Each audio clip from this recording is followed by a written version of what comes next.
Taping. All right, so starting off with the wheelchair, first things we're gonna go over, the armrest, the leg rest, and the brakes.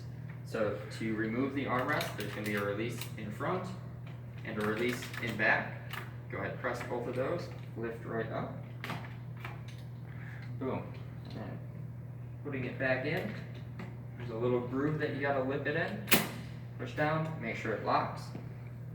Then for the leg rest, there's going to be a little lever to pull. That'll slide it around, pulling up.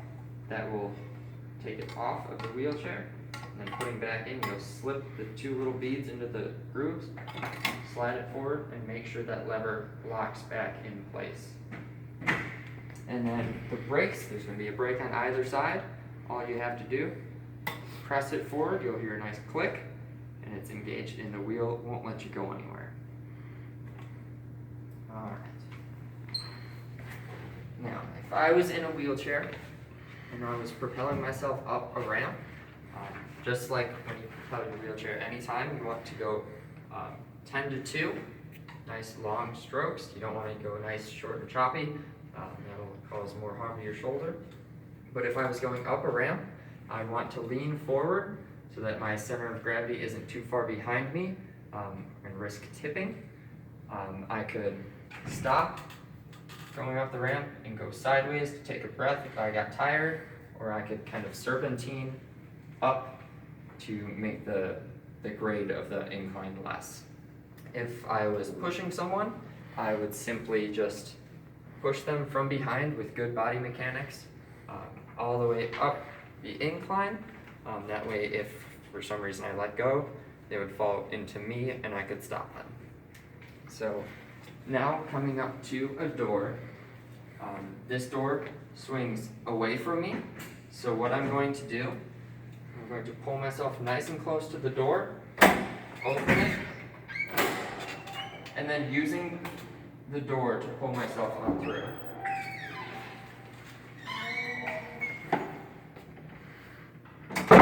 Bye, Ian.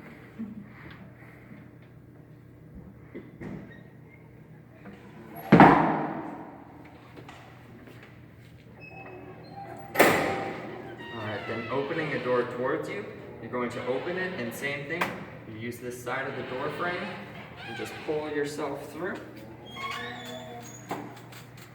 Now, if I was pushing someone in a wheelchair and we were going into a door that swings away from us, I would pull the patient in using my posterior side to open the door. I would bring the patient through and then turn and continue with them looking forward once I make it through the door.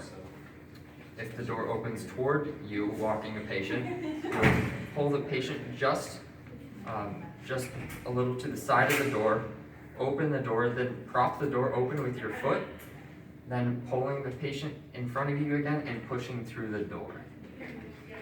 Now going down a ramp, if I was just alone going down a ramp, I'd want to keep my hands on the hand rims so that if I started getting ahead of myself a bit too much, I could grasp down and stop myself. If I was pushing someone down a ramp, you'd want to go down backwards and looking back every so often to make sure you're on the correct course. Now, going to an elevator, what I would do is press the button. If I had plenty of space to wheel myself in and turn around, I could do that. If not, I would just wheel myself in backwards. But because I have plenty of room, I can swivel around. If you're pushing someone in a wheelchair, you want to pull them in backwards, allowing them to hit the buttons if you can. Then you always want to keep the patient looking forward so that once the door is open, you can push right on out.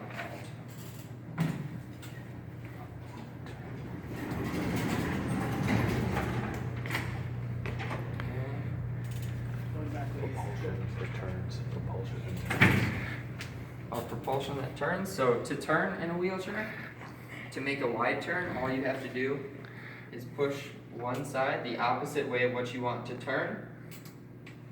So if I push forward on the left, I'll turn right. To make a tighter turn, I will kind of push with one, pull with the other.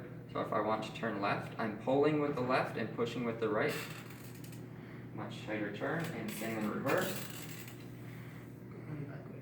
And going backwards is the same way as going forwards, that 10 to 2 that I mentioned, and just going 2 to 10.